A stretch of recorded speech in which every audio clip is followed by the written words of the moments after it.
How you doing, everybody? Welcome back to Mass Effect, as everything on the ship loads up from their low polygon counts around me. Last time, we took care of all of our business on the Citadel and took care of some of the Codex entries and all of the crew conversations that we can get after we were done there. And I almost forgot Joker, and I feel like a terrible person for almost forgetting him. But today, I remembered something that I told myself I was going to do after the last time, but it's actually been a couple of days since I did the Codex entries because I wanted to work on the trailer, which I suppose isn't really a spoiler to tell you anymore, even though the trailer isn't uploaded as of this recording. I was working on the trailer for a couple of days, so I was mostly doing stuff with the music off, the sound effects off, just the voices and no subtitles. And it's about 50% done at this point. It's mostly just going to come down to a couple of other points in the game where I have to get dialogue from, and then it's a matter of getting video footage for that whole thing. But anyway, I remembered something just as I was coming back here to get ready to record. I remembered I actually wanted to change the phasic rounds off of Ashley's assault rifle, and I wanted to put them on her sniper rifle instead. Because I thought about it and I'm like, well, shield bypass, that might be good on something with rapid fire. Or it might be good on something that just does straight huge amounts of damage, like a sniper rifle. So if she's using a sniper rifle, phasic rounds, in theory, might work better because it'll do less damage. But a lot of the enemies she'll be using a sniper rifle on anyway, like Geth snipers and that sort of stuff, she's going to one-shot them with the sniper rifle anyway if she bypasses their shields. So I figure it's probably a better option to just put that on her sniper rifle. Again, I'm not sure. I'm just really trying to experiment with all of the different ammo types and everything like that. So we'll see how it goes, but it's a work in progress. I will freely admit to the fact that it is a work in progress, and we will see exactly whether or not that work in progress pays off. Because I didn't really bother looking up whether or not the upgrades would have any significant, like which ones have a significant effect on which gun. Because honestly, I don't think anybody's really bothered with that. This game isn't really challenging enough to where you want to optimize your equipment like that anyway.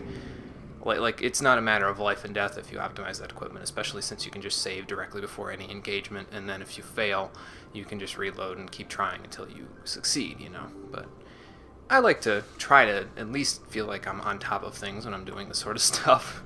Makes me feel better about myself. That's a sad and lonely statement I just made. Anyway, here we go. We can look at the galaxy map finally, and this is my favorite aspect of this game, and honestly one of my favorite aspects of the whole series right here. Looking at the galaxy map. Reason is because, well, I'll explain it once we get out of this whole thing, but this is the Citadel. We already kind of got an idea about this whole place. It's a deep space station inside of the Serpent Nebula, which we can show right now, is a large cloud of gases with a sun of some kind. I'm guessing it's called Widow because that's the name of the solar system. Usually the solar systems are named after their suns. Not always, but usually. But it's a large nebula of gas surrounding a single sun that apparently doesn't have any planets around it. Huh. Well, I mean, they don't always have to develop planets. It could just be like in the early stages of forming life anyway, because I think nebulae are the early stages of planetary formation anyway. I wonder why they chose that as a point for the Citadel. Oh well. I'm sure it's not important. But this is the whole Serpent Nebula.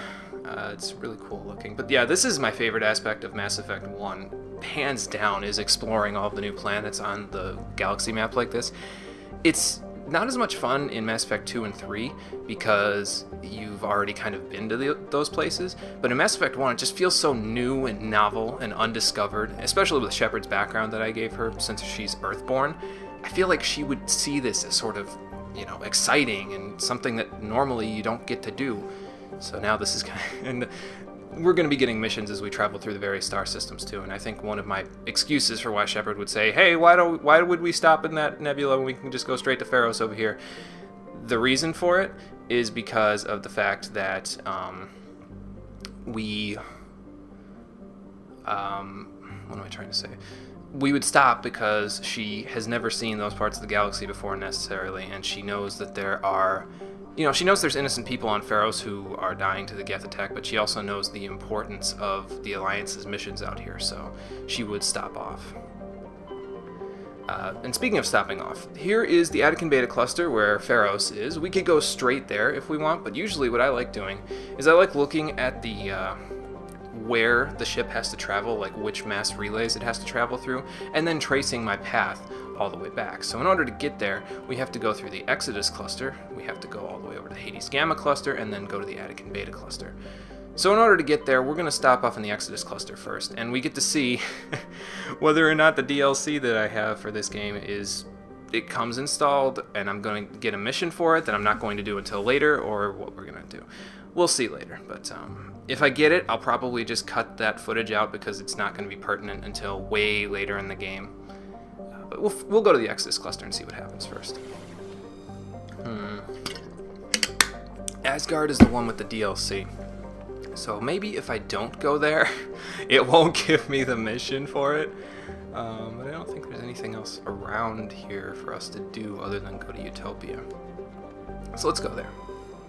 We've already technically been there because it's where Eden Prime is located, but let's go back there and see if there's anything else to find on the planets there. I don't think there's too much. Maybe just a couple of survey options, but we'll see. We'll see when we get there. First we have to leave the Citadel. And then go through the mass relay. Like my mass relay impression? Trying to get a job in Mass Effect 4. Voice actor of the mass relays. I'm sorry, that was terrible. So now we are in the Utopia system. And, so here's Eden Prime, just in case you were wondering, that's where it was. But yeah, this part of the game is a lot of fun for me, because just seeing all the different planets and stuff, and I guess I'm kind of into the whole astronomy thing. I like looking at the planets and where they rotate around the different suns and all that sort of stuff. I like looking at the locations and seeing what they're made of. I'll just give you an example. We'll zoom in on Arcadia here and give you an example. Okay, so Arcadia, one of the things about this planet that you'll probably see in a bunch of other different places. Let's see. Does it say what its atmosphere is made of? No, it doesn't. I'll wait until we get to one where it tells you what its atmosphere is. Oh, yeah, it does. It says nitrogen and helium. It's kind of tough to see it, but the glow on the horizon of the planet, it kind of indicates what elements are in its atmosphere. Although this one, it's a little bit more like the color of the sun in the Utopia system, because it's nitrogen and helium, and those are relatively colorless, if I remember my chemistry correctly, when exposed to heat. I don't know. But when we get to the noble gases, you'll see what that's all about. Anyway, Arcadia, an unusually large terrestrial world. Arcadia has a dense atmosphere composed of nitrogen and helium, kind of like Venus, I would suppose. Yeah, because it has a scorching hot surface mainly composed of alkaline basalts, but metal deposits are plentiful. Though several spectacular examples of columnar basalt formation offer scenic beauty, Arcadia's hostile environment has preceded commercial development. And it's not a wonder, look at the surface temperature down there, it's 358 degrees Celsius. That's crazy. Like, you would not survive in something like that. That's really, well, you could if you had the correct heat hazard materials, but for, scenic tours, doesn't really, coagulate well with the whole scenic tour operation. Probably be pretty expensive. Back to Eden Prime. This idyllic agrarian world was one of the first human colonies established beyond the Charon mass relay, and that's why it was so important that we tried to protect it. Other than the fact that there was a Prothean beacon there, it was also, as Captain Anderson said, one of our primary installations out here after we first made contact with the rest of the galaxy. And it was very fertile. And it's not a model of sustainable organized development anymore because, well, the Geth attacked, but 3.7 million people live on that planet. It's crazy. We've pretty much been there, so we kind of understand what the planet looks like at this point, so I'm probably not going to read the ones we've been to, but I think that's the only case of a planet that we've been to being around. Anyway, let's go explore the other ones in this system, like Zion. Zion is a hydrogen-helium gas giant even larger than Jupiter. Despite its deep gravity well and lethal radiation, it supports a small helium-3 mining industry. The reason is simple. As the only gas giant in the Utopia system, it is the only local source of fuel for Eden Prime's power stations and spaceports. Zion has 112 satellites ranging from captured asteroids to the moon of Asphodel, which is large enough to retain a thick atmosphere. And I'm willing to bet that the population there is probably on a moon installation, because where do you put a station down on a gas giant, you know? Probably on Asphodel, which can retain an atmosphere. I wonder if its atmosphere has radon in it, though. I know it says it's a hydrogen-helium gas giant, but I think that's more like the quote-unquote surface stuff, because they'll tell you in some of the other gas giants what their atmosphere is made of. And I think radon glows like that, because it's radioactive, but I'm not 100% sure on that. I'll be pointing that out a lot, so I apologize if it annoys anybody that I'm pointing out the different gases. I don't know all of them, and I'm more than willing to accept... That looks like krypton. Yeah, there it is, krypton and xenon. But I'm more than willing to admit the fact that I don't know all the things I need to know about these chemicals, elements, excuse me. So, if I make a mistake, feel free to correct me. I don't mind. Nirvana has a trace atmosphere of xenon and krypton. Its surface is a mix of water ice and iron oxides with cryovolcanic plumes of potassium concentrated around the equatorial ridge. Sounds fancy. Nirvana has little of commercial or scientific interest. Honestly, I would think that the volcanic potassium would be of scientific interest, because I don't think we have that on planet Earth. Maybe I'm wrong. Though a few geological research stations were constructed in the early 2160s, all have been shut down for years. The Alliance maintains an automated ice cracking station, which has quietly stockpiled a large amount of deuterium fuel for use by the fleet. And ice cracking is actually an important asset nowadays in the different systems, because some systems, like imagine if you're out on the moon of Zion, you're probably not going to have ready access to water resources like we do on Earth. So they have to crack the ice in planets like Nirvana in order to maintain their water supply. So that's important. You'll see that in a lot of planets as we go through here too. And then we also have Xanadu! Argon. Okay, I was going to guess it, but then I looked at the description just as it booted up. I ruined it for myself. The methane is obvious because it's all green, but the argon, not so much. Xanadu's atmosphere is composed of methane and argon. Its frozen surface is mainly composed of potassium, with deposits of calcium, Its location in the deep cold of the outer system and its lack of any valuable resources leave little to recommend it. And it is very cold and it is very far away, because of the orbital period being 1,029 Earth years.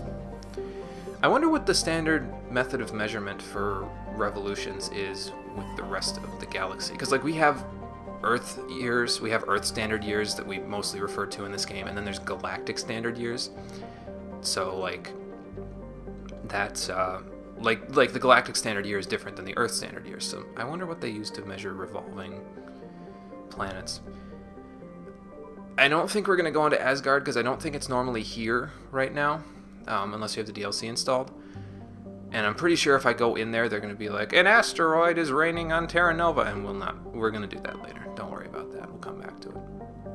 Now, the rest of Feros, we have to go through Hades Gamma. Alright, so we'll go to Hades Gamma. We'll see what's here. I think there's a bunch of different places to go in Hades Gamma. Yeah, 3 solar systems to go to. There's Antaeus, there is Dis, the city of Dis. It's named after the places in Hell. Thus the Hades part of the name of the cluster, and Farinata. Cool looking star system though, or star cluster. Really cool. Let's go to Antaeus, because I don't know, just felt like going there first. And then you unlock another galaxy here, or another solar system here later, but I'll tell you the details of that when we get to that point. I thought I heard something. Sometimes you hear some transmissions, I think, when you're out on the map like this. I think that might only be once, or I might just be thinking Mass Effect 2 when you're scanning planets. But down to Agico, Krypton. Where is it? Yeah, Krypton. It's in the second paragraph. During the initial survey of the Antaeus system, only a single flyby probe was spared for the small scorched world of Agico. It revealed a planet unusually rich in heavier elements given its size. Attico is a standard terrestrial with a thin atmosphere of krypton and xenon. Its crust is mainly composed of magnesium with deposits of cobalt and other heavy metals. That's why it's all silver gray, because a lot of heavy metals are silver grayish. Due to extremely rough cratered terrain, starships are discouraged from landing. I'm sure the Mako would be fine, because that thing is an ATV, basically. But, yeah. Antaeus. So where is... No, it's not Antaeus, it's Arcturus. I'm thinking of Arcturus. I'm like, where's Arcturus Station?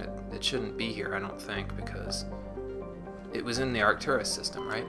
I'm not being stupid, right?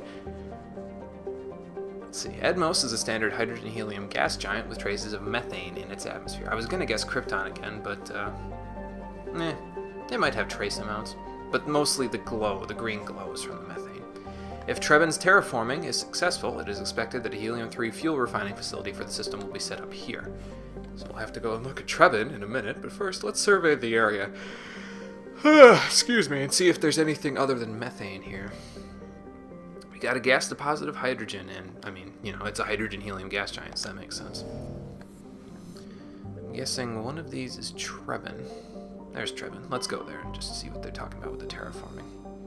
Oh, it's an actual land world. Oh, I know what this planet is, yeah. I've been here before. We can land here, but I'm not going to land here yet. We'll land here in a little bit. Trebin is a modest terrestrial world with an atmosphere composed of nitrogen and argon. You can see the argon on the horizon there. Its surface is mainly composed of nickel with deposits of silver. I imagine a lot of that is sand dust because of just looking at the planet.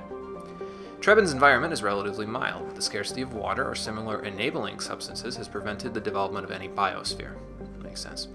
Exogeny Corp recently performed a test impact of a single water-ice comet into the surface, the first step of a long-term plan to thicken the atmosphere and introduce water to the environment.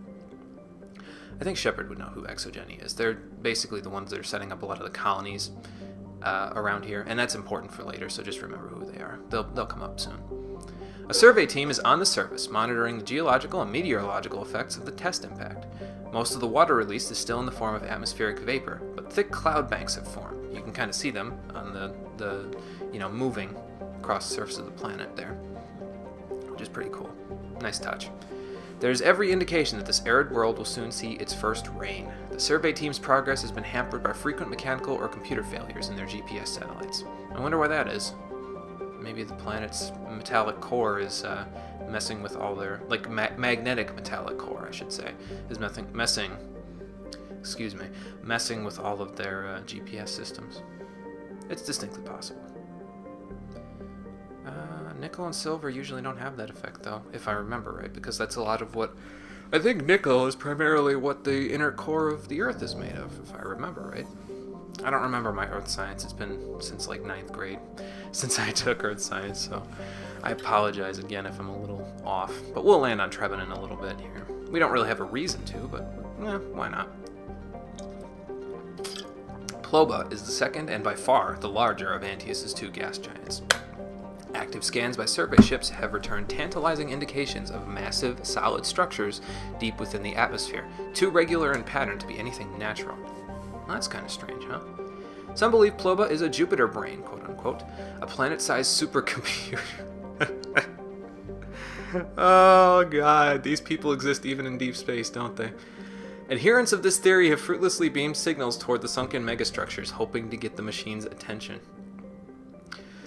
Others believe that an ancient spacefaring race disposed of their weapons of war by dumping them into the planet, which is probably far more likely. The last attempt to reach and salvage Ploba's deep anomalies went tragically wrong and ended with a crew of 12 being trapped and crushed in the gas giant's lower atmosphere. Oh wow, that's no good. But considering it's that far down, I imagine it would just be a disposal job, because they would just sink them into the planet and then not worry about them anymore. It's not like they have to come back and get them once they're done with them. But anyway, survey. Matriarch's writings. There's a strange object orbiting Ploba. Chief Engineer Adams and Tally tried unsuccessfully to determine its origin. They did find one of Matriarch Dillanaga's writings stored within. And Matriarch Dillanaga, if I recall correctly, is one of the most important historical Asari out there. So that's important to know. We'll probably be finding more of her writings as we go here. Where's this one? Here it is. Vimal. can see it over there because it's so dark. Excuse me.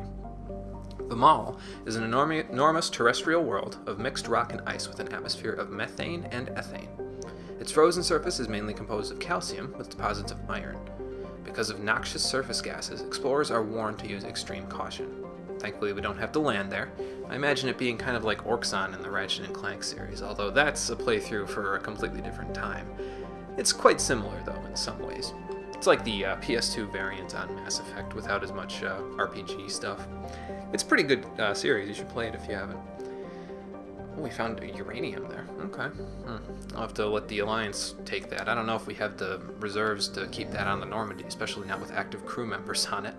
I mean, I imagine we know how to keep it under wraps so that the radioactivity doesn't affect us. Excuse me. But still, dangerous substances on a ship like that, not a good idea. Not that we don't have dangerous substances, but more dangerous substances, not a good idea. Hunidor is a moderately sized ice world with an extremely thin atmosphere composed of krypton and xenon. The blue glow, I think, indicates xenon, and the white indicates krypton. It might be reversed. Its frozen surface is unusually smooth, suggesting widespread repaving by cryovolcanic processes, though no such activity is currently evident. So maybe it's, So maybe if Earth was more of a water-based planet, and then the volcanic activity happened and then it caused an ice age, maybe Hunidor is in the middle of an ice age and it's really just a water world, and eventually it'll come out of it. Although the surface temperature is 202 degrees below zero in Celsius, so that's quite cold. Not really, and I mean it's all the way out here, so like it's probably gonna stay icy for a long time. But anyway, let us travel to Trebon. And honestly, the fact that it's a desert planet probably makes me feel a little bit uneasy, because we all know what desert planets mean if you've played this game before, and if you don't, you'll find out soon enough what that means. So, but let's head on to Trebon and see what we can find. We might as well, I mean, we're already here. I shouldn't be talking during these loading screens, because if I don't talk, I can just cut them out. Is this like FTL travel? Is that what that's supposed to be? Or is that like us entering the atmosphere? Well, it's a desert planet, so... I imagine we'll be finding mostly raiders and, like, people trying to... Maybe, like, miners that are kind of being assholes or something like that. But we'll see. Who do I take with me? I think I'm gonna take... I'll take Tally. And Rex, maybe. Or should I take Ashley? We have a little bit of biotic strength. I don't know if we need more. No, well, powers are pretty good at this early stage of the game, so I think I'll take Rex instead of Ashley, just for right now. Rex is going to be in my party a lot in this game. I apologize if anybody gets annoyed by the fact that I'm going to be using him a lot, but he's just so good, man. He's such a good party member. He works in almost every situation, especially with the fact that I'm a Sentinel. So, sorry if that annoys anybody, but that's just how I'm going to roll here. Oh, nice. Didn't think I was going to get that. I should probably turn trophy indications, or whatever the hell it's called, off. I'll probably do that in a little bit. Alright, Trebon. Now, I don't think you can actually... I don't know if there's a button that just lets me check the map or not. I forget what the button indication... It might be select. I don't know. But if you go on to your start menu, you can see all of the different places that we can go here on Trebon. We have a research base. Actually, let's open the journal real quick and see if there's anything in here. We've got Asari writings and valuable minerals. Now, was this... Let's see, we got hostage. That is in the Farinata system. Nope. This is the one, Hades Gamma, in the Antaeus system. So basically, missing survey team is the one that's here on Trebon, and that's the one that we're looking for right here. So it's likely that this research base here is probably the one that is owned by the research team that has gone missing. So we'll have to go and have a look at that. I'm just looking at the topography right now. Basically, the darker the color is, the lower to the ground it is. So, do I go this way or that way? I think, because that, I can just pass right through the mountains right there, and then I can basically just be done with that anomaly. I think we'll go this way first, because that looks a little bit tougher to do. At least for now. But yes, now we are on the Mako, and get used to seeing this, because we're going to be on the Mako a hell of a lot in this game. It's not as prevalent, these on the surface traveling missions in the next two games, but for now it's a pretty big part of the game. So I will admit freely that I am not the best driver, but that's probably just because I choose to take the path of most resistance most of the time.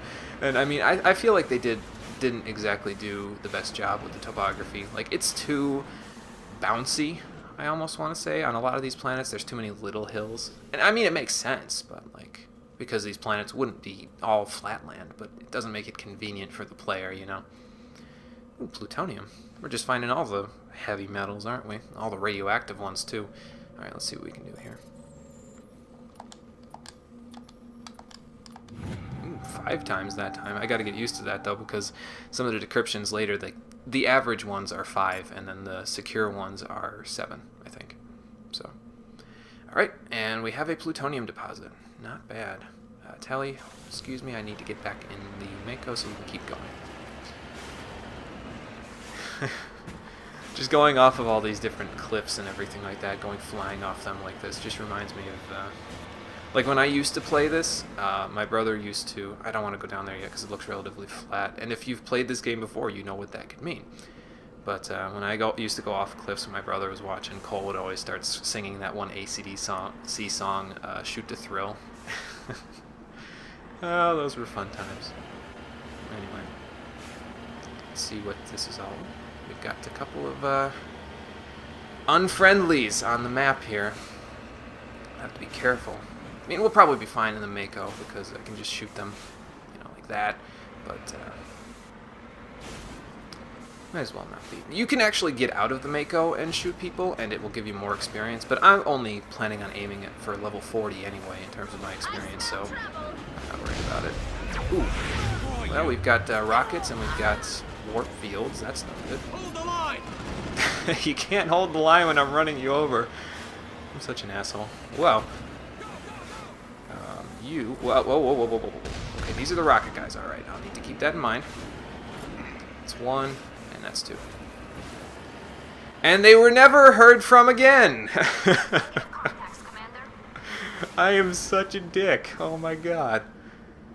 I can't even believe it. I don't even know if Shepard would have done that. Although they were raiders and they were shooting at us, so you know, it kind of justifies the fact that I would shoot them and ask questions later. But running them over first and asking questions later, probably not the best idea.